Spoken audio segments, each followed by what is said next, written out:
Selamat pagi Bapak Ibu Saudara, apa kabarnya hari ini? Saya berharap semuanya dalam keadaan baik dan sehat. Pagi ini kita akan kembali belajar kebenaran firman Tuhan di dalam sekolah minggu Gereja Baptis Efrata, kelas remaja sampai dengan senior. Kita sudah masuk di pelajaran ke-8 dengan judul Berjuang dalam Pemberitaan Injil. Kalau minggu kemarin kita belajar bagaimana gereja menjalankan misi dari Tuhan, yaitu memberitakan Injil kepada orang-orang yang belum mengenal Kristus dengan cara memberikan dorongan kepada setiap jemaat untuk bersaksi, untuk memberitakan Injil secara pribadi. Nah, hari ini kita akan banyak belajar dari surat Rasul Paulus kepada Timotius yang menguatkan Timotius bagaimana dia harus terus bertahan dan berjuang di dalam pemberitaan Injil sampai pada kesudahannya. Firman Tuhan didasarkan di dalam kitab 2 Timotius pasal 2 ayat 1 sampai yang ke-9. 2 Timotius pasal 2 ayat 1 sampai dengan yang ke-9. Mari kita akan baca bersama-sama ayat-ayat ini. Panggilan untuk ikut menderita. Sebab itu, hai anakku, jadilah kuat oleh kasih karunia dalam Kristus Yesus. Apa yang telah engkau dengar daripadaku di depan banyak saksi, percayakanlah itu kepada orang-orang yang dapat dipercayai, yang juga cakap mengajar orang lain. Ikutlah menderita sebagai seorang prajurit yang baik dari Kristus Yesus. Seorang prajurit yang sedang berjuang tidak memusingkan dirinya dengan soal-soal penghidupannya, supaya dengan demikian ia berkenan kepada komandannya. Seorang olahragawan hanya dapat memperoleh mahkota sebagai juara apabila ia bertanding menurut peraturan-peraturan olahraga. Seorang petani yang bekerja keras haruslah yang pertama menikmati hasil usahanya. Perhatikanlah apa yang kukatakan. Tuhan akan memberi kepadamu pengertian dalam segala sesuatu. Ingatlah ini, Yesus Kristus yang telah bangkit dari antara orang mati, yang telah dilahirkan sebagai keturunan Daud, itulah yang kuberitakan dalam Injilku. Karena pemberitaan Injil inilah aku menderita, malah dibelenggu seperti seorang penjahat, tetapi firman Allah tidak terbelenggu. Kita akan berdoa bersama-sama. Bapa, terima kasih jika pada pagi hari ini Engkau masih memberi kesempatan bagi kami untuk kembali belajar kebenaran firman Tuhan di dalam sekolah minggu. Bila Tuhan akan menolong kami untuk kami boleh mengerti dan memahami setiap isi firman Tuhan dan pembelajaran yang kami lakukan pada pagi hari ini.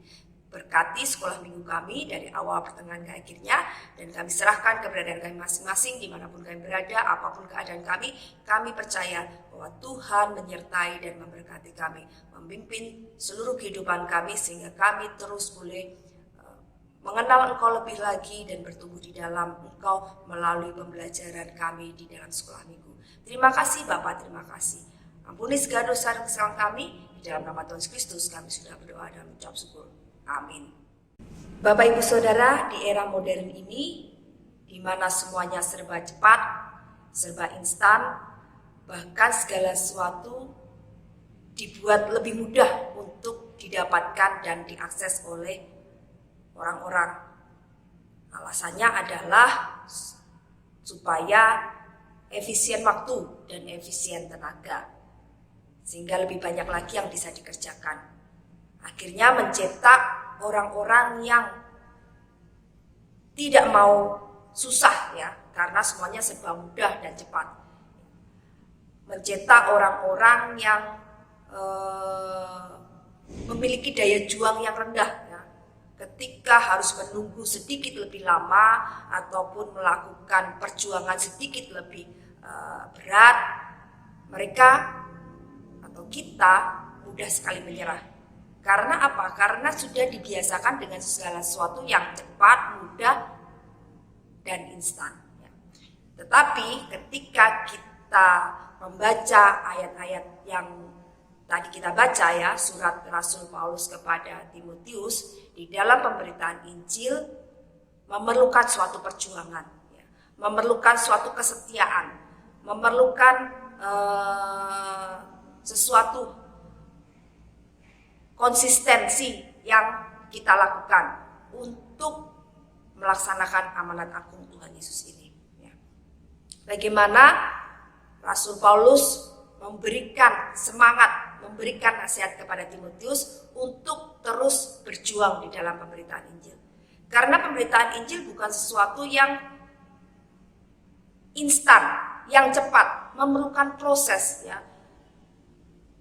Seseorang bisa percaya kepada Tuhan Yesus, ada mungkin yang ketika kita seketika itu memberitakan Injil atau bersaksi, dia langsung percaya. Tetapi ada juga yang butuh waktu yang lama. Kita berjuang di dalam doa, kita berjuang di dalam kesaksian hidup kita untuk orang itu. Bahkan mungkin memerlukan waktu yang bertahun-tahun sehingga orang itu bisa percaya. Pemberitaan Injil bukan sesuatu hal yang bisa dilakukan secara cepat, secara instan, tetapi memerlukan proses yang lama, memerlukan kesetiaan dan perjuangan. Hari ini kita akan bersama-sama belajar bagaimana kita harus tetap setia dan berjuang di dalam pemberitaan Injil, supaya apa yang Tuhan perintahkan di dalam kehidupan kita, yaitu amanat agung yang Dia nyatakan buat setiap orang percaya untuk lakukan, kita bisa kerjakan bersama-sama. Yang pertama adalah modal awal berjuang dalam pemberitaan Injil di ayat 1 sampai yang kedua. Di situ Rasul Paulus memberikan kekuatan kepada Timotius bahwa dia harus kuat.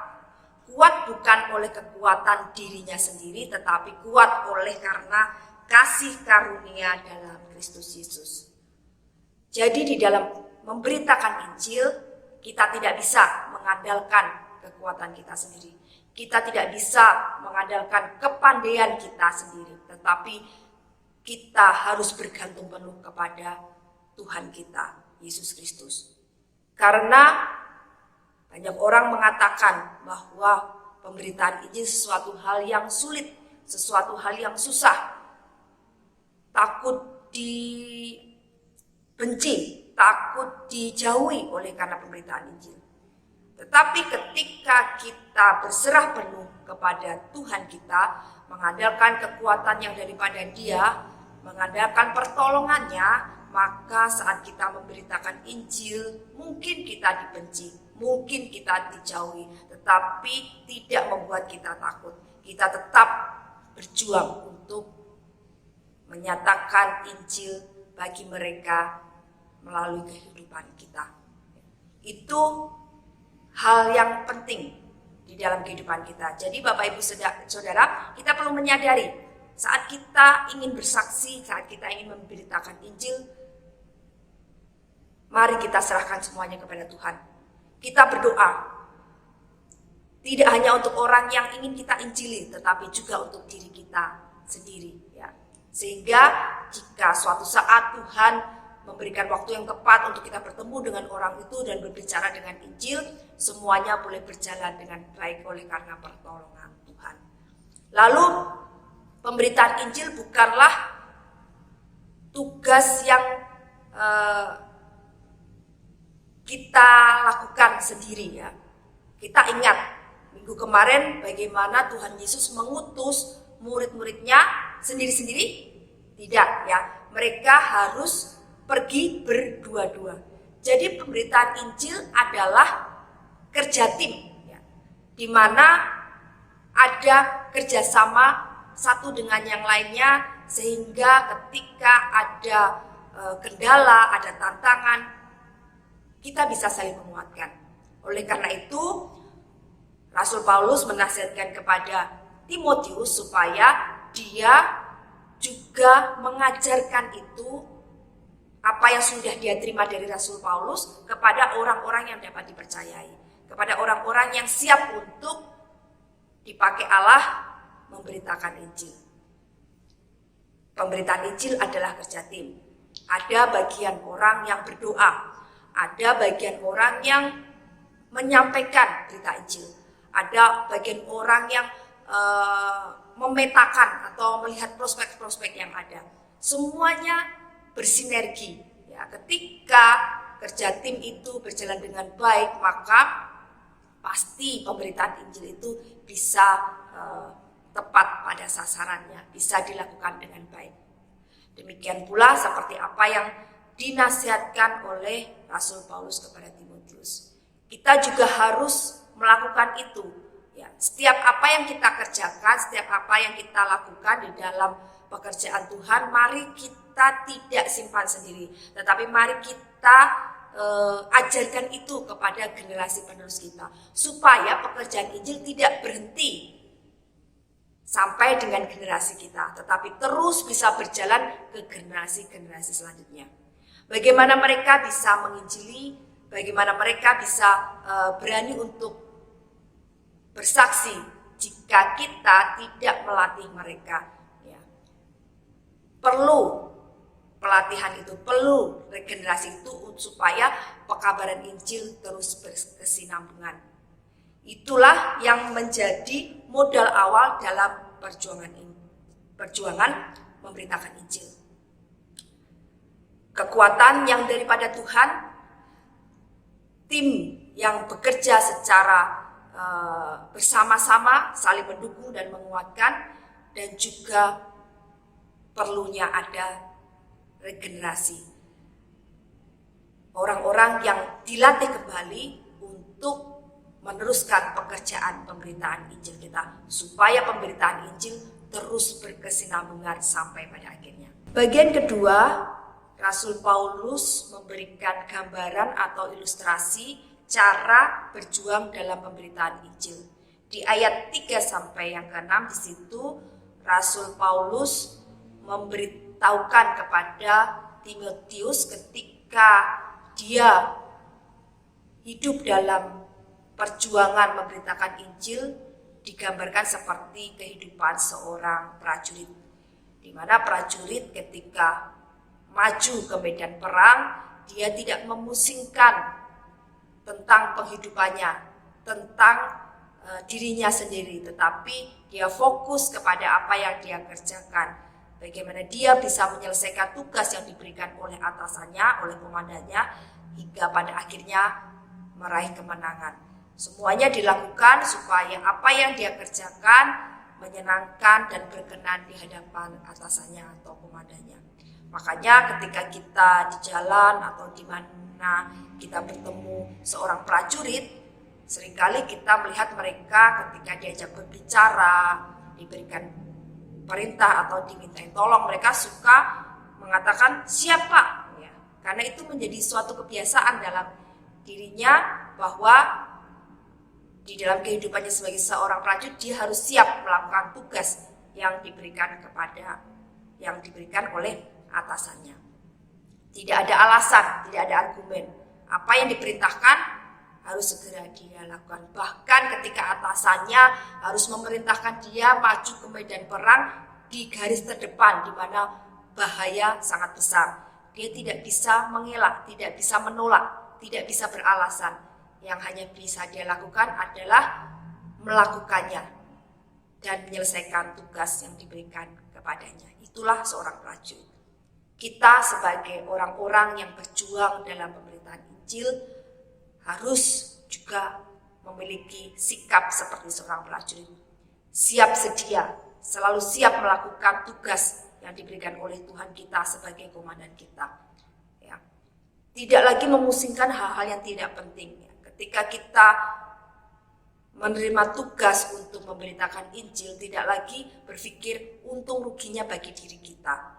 Apakah saya masih punya waktu untuk hobi saya atau hal-hal yang berhubungan dengan kepentingan kita, kesenangan kita. Tetapi ketika kita menerima tugas sebagai orang-orang yang berjuang di dalam pemberitaan Injil, kita hanya berfokus kepada bagaimana Injil itu bisa diterima oleh orang lain, baik melalui perkataan kita maupun melalui kesaksian kehidupan kita. Ya. Bagaimana kita bertindak, bagaimana kita berkelakuan, berkata-kata yang bisa membawa orang-orang yang belum percaya kepada Yesus menjadi percaya kepada Yesus oleh karena kesaksian hidup kita. Itu yang menjadi fokus kita. Kita fokus kepada apa yang kita kerjakan di dalam pekerjaan Tuhan yang Tuhan percayakan dalam kehidupan kita, dan terlebih lagi kita fokus kepada Tuhan Allah kita yang sebagai komandan kita, supaya semua yang kita kerjakan bisa menyenangkan hatinya. Selain itu, seorang yang berjuang dalam pemberitaan Injil juga diilustrasikan oleh Rasul Paulus sebagai seorang olahragawan. Seorang olahragawan yang bertanding untuk memenangkan pertandingan, tidak asal bertanding, tetapi mentaati atau melakukan semuanya sesuai dengan peraturan-peraturan yang ada. Ketika dia sudah tidak sesuai dengan peraturan atau sudah melanggar peraturan yang ada, maka jelas sekali dia pasti didiskualifikasi sebelum dia bisa menyelesaikan pertandingannya. Kita sebagai orang-orang yang hidup dalam perjuangan memberitakan Injil, mengerjakan pekerjaan Tuhan di dalam kehidupan kita, kita juga dalam melakukan itu harus sesuai dengan aturan-aturan yang Tuhan berikan di dalam kehidupan kita melalui kebenaran firman Tuhan. Kita harus berjalan di dalam koridor yang benar, tidak bisa menyimpang ke kanan dan menyimpang ke kiri, tetapi semuanya sesuai dengan apa yang Tuhan arahkan, Tuhan perintahkan di dalam kehidupan kita. Ada aturan-aturan yang harus kita lakukan ketika kita memberitakan Injil. Sehingga ketika memberitakan Injil, apa yang kita beritakan tidak menjadi sia-sia. Mengapa saya bilang menjadi sia-sia? Karena seperti 2 minggu yang lalu, bagaimana seseorang sudah begitu tertarik dengan Injil dan bahkan ingin menyerahkan hidupnya kepada Tuhan Yesus Kristus, akhirnya membatalkan semuanya itu karena mendapat kesaksian yang tidak benar, kesaksian yang buruk dari orang-orang percaya. Sayang sekali ya, semua yang kita beritakan akhirnya menjadi sia-sia oleh karena mereka tersandung oleh kehidupan kita yang tidak sesuai dengan firman Tuhan.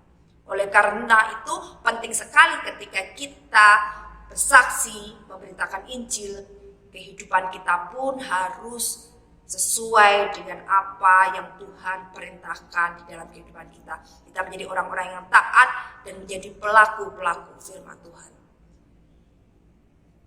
Ketika kita melakukan semuanya itu sesuai dengan aturan Tuhan, maka sebelum kita memulai bercerita tentang Injil, orang sudah tertarik dengan kehidupan kita. Dia bertanya-tanya, mengapa dia bisa seperti itu? Ketika dia dibenci, ketika dia dianiaya, dia tetap mengasihi. Dia tetap sabar. Ada apa? Mulai tertarik. Nah, disitulah kesempatan kita untuk memulai pemberitaan Injil. Kita bercerita bahwa kehidupan kita dulunya tidak seperti ini, tetapi semuanya berubah oleh karena Tuhan Yesus yang sudah ada di dalam kehidupan kita. Bagaimana Dia sudah terlebih dulu mengasihi kita, orang-orang berdosa, maka sebagai ungkapan syukur kita kepada Dia yang sudah menebus dosa kita oleh karena kasih-Nya yang besar, kita pun bisa mengasihi orang lain, kita pun mengampuni orang lain. Ya, itulah yang bisa kita lakukan, dan itu sudah menjadi kesaksian dan pemberitaan Injil di dalam kehidupan kita. Jadi kita perlu ingat, dalam pemberitaan Injil tidak asal ngomong, tidak asal bercerita, tetapi ada hal-hal penting yang harus disampaikan. Bukan hanya sekedar Tuhan Yesus itu bisa menyembuhkan ya. Terus lihat nanti kalau kamu jadi orang Kristen banyak mujizat yang terjadi, banyak berkat yang diterima. Bukan hanya sekedar itu. Tetapi lebih daripada itu, kita memberitakan bahwa Tuhan begitu baik dan mengasihi kita sehingga Dia rela turun ke dunia dan mati di atas kayu salib, kemudian bangkit pada hari ketiga untuk menebus dosa-dosa kita. Inti dari Injil itu harus kita sampaikan, harus kita nyatakan buat mereka, supaya boleh mereka mengerti bahwa keselamatan hanya ada di dalam Tuhan Yesus Kristus. Dan semuanya itu diberikan kepada semua orang oleh karena kasih-Nya yang besar kepada kita semuanya. Itu yang harus kita lakukan. Jadi ada aturan, ada tatanan yang harus kita lakukan ketika kita memberitakan Injil, supaya pemberitaan Injil bisa tersampaikan dengan benar dan tidak menjadi sia-sia, tapi mereka juga boleh mendapat kesaksian dari kehidupan kita. Satu lagi pekerjaan yang digambarkan oleh Rasul Paulus seperti orang-orang yang berjuang di dalam pemberitaan Injil, yaitu seperti seorang petani. Bagaimana seorang petani dia melakukan pekerjaannya, memerlukan proses untuk bisa mendapatkan hasilnya. Tidak secara instan, tidak secara cepat, tetapi ada tahapan-tahapan yang harus mereka lakukan. Dan mereka juga harus tekun, harus setia ya, untuk pada akhirnya bisa menuai. Demikian pula di dalam kehidupan kita, ketika kita berjuang di dalam pemberitaan Injil, seperti yang saya katakan di awal tadi, bukan sesuatu yang cepat dan instan. Semuanya perlu proses. Ada tahapan-tahapan yang harus kita lakukan dengan setia dan tekun, ya, supaya pada akhirnya nanti kita bisa menuai. Ya. Tanaman padi mungkin kalau saat ini bisa lebih cepat ya, bisa setahun 3-4 kali panen. Tetapi dulu ketika belum ada rekayasa genetika, tanaman padi memerlukan 6 bulan untuk bisa dipanen. Bagaimana petani harus menyebar benihnya dulu ya, istilahnya menanam benih ya, jadi sehingga menjadi bibit. Bibit itu kemudian dicabut, baru ditanam di sawah ya. Jadi ada tempat penyemaian benih untuk menjadi bibit. Bibit diambil baru ditanam di sawah, di area persawahan. Kemudian ketika sudah ditanam, menunggu untuk tumbuh, tiap hari harus dilihat, tiap hari harus dipelihara, diberi pupuk, disemprot dengan pestisida. Bahkan sebelum menanam di area persawahan itu pun harus dibajak terlebih dahulu, harus dipersiapkan lebih dulu ya. Ada tahapan-tahapan yang harus dikerjakan. Kemudian kalau semakin besar harus dijaga dari burung-burung, dari tikus, dari hama-hama ya, supaya tidak habis dimakan. Dan kemudian pada akhirnya mereka bisa menuai dan menjadi sukacita yang besar. Demikian pula ketika kita memberitakan Injil, mungkin pertama kita melihat prospek ya, siapa saja yang bisa kita injili. Kita catat nama-nama mereka, kita mulai doakan mereka ya bersama-sama sebagai sebuah tim. Kemudian kita mulai melakukan pendekatan. Ya, kalau sekarang tidak bisa ya kita mengabarkan Injil dengan langsung datang door to door lalu mengatakan atau di taman membawa traktat. Kalau zaman dulu bisa melakukan itu, tetapi kalau sekarang tidak bisa. Nanti bisa-bisa kita malah ditangkap oleh polisi oleh karena tuduhan penghinaan agama lain ya, atau pemaksaan kehendak kepada orang lain. Nah, sekarang kita harus memerlukan strategi-strategi yang ada, banyak sekali strategi pekabaran Injil yang bisa kita gunakan. Nah, kita bisa memilih dan melihat, oh kalau yang ini kita menggunakan apa, kalau yang orang ini kita menggunakan apa, dan mulai kita lakukan ya bertahap ya, dan terus kita doakan ya. Jika memang dia orang-orang yang dipilih oleh Tuhan, maka pada akhirnya dia akan percaya kepada Tuhan Yesus Kristus ya. Setiap apa yang kita lakukan adalah kita terus setia dan tekun melakukannya. Seperti apa yang dilakukan oleh petani sampai pada akhirnya. Untuk hasilnya kita serahkan kembali kepada Tuhan. Tuhanlah yang berkuasa untuk membuat orang itu percaya atau tidak. Tetapi yang penting yang sudah kita lakukan adalah kita sudah berdoa bagi dia, kita sudah melakukan pendekatan dan memberitakan Injil atau menyampaikan Injil itu kepadanya. Ya. Dan semuanya itu perlu proses dan waktu. Dan pada akhirnya kita kembalikan kepada Tuhan. Jadi itulah cara berjuang dalam pemberitaan Injil. Seperti prajurit, seperti olahragawan, dan seperti petani. Ketika kita menuai pada akhirnya akan menjadi sukacita yang besar. Yang perlu kita lakukan adalah setia, tekun, dan kuat dalam melakukannya. Terus berjuang untuk mengerjakannya. Nah, bagian yang ketiga adalah pelaksanaan berjuang dalam pemberitaan Injil seperti yang terdapat di dalam ayat yang ke-7 sampai yang ke-9. Rasul Paulus di situ menjelaskan kepada Timotius bahwa karena Injil dia harus dipenjara, dia harus mengalami tekanan, aniaya, tetapi penderitaan, penjara ataupun tekanan itu tidak bisa mengagalkan firman Tuhan. Firman Tuhan akan tetap selama-lamanya. Jadi ketika kita memberitakan Injil kepada orang lain, jangan berpikir bahwa ketika kita mungkin dibenci atau dijauhin orang atau mungkin orang menolak Injil itu kita merasa gagal. Tidak ada yang gagal dalam pemberitaan Injil. Ketika pemberitaan Injil itu sudah disampaikan, maka bisa dikatakan bahwa kita sudah berhasil melakukan pemberitaan Injil. Seperti yang saya katakan tadi, hasilnya kita kembalikan kepada Tuhan. Itu urusan Tuhan dengan orang yang menerima pemberitaan Injil kita. Bagian kita adalah menyampaikan Injil itu sampai orang lain bisa mendengar tentang kabar Injil itu. Mari kita terus berjuang di dalam pemberitaan Injil.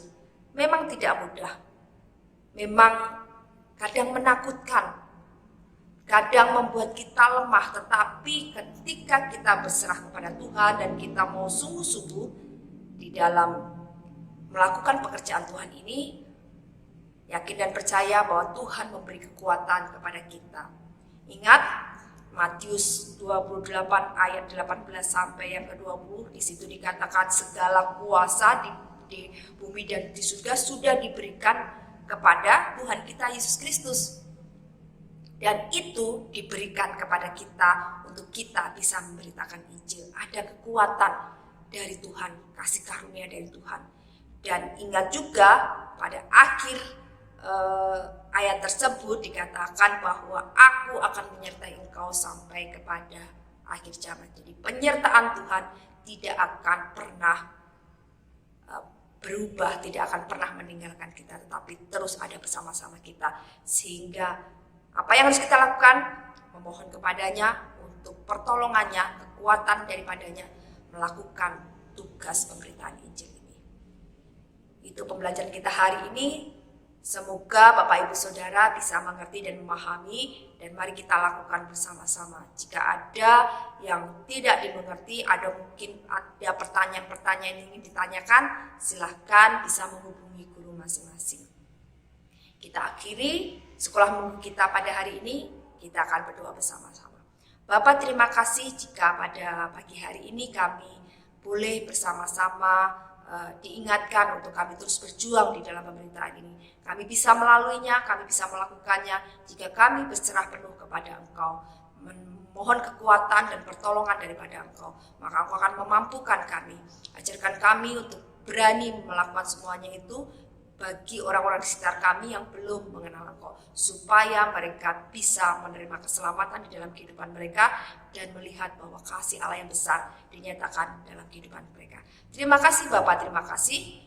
Di kehidupan kami, pakai kami Tuhan sebagai alat-Mu dimanapun Engkau menempatkan kami. Kami serahkan hidup kami sepenuhnya ke tangan kuasa-Mu. Di dalam nama Tuhan Kristus kami sudah berdoa dan mengucap syukur. Amin. Selamat pagi, Tuhan Yesus memberkati.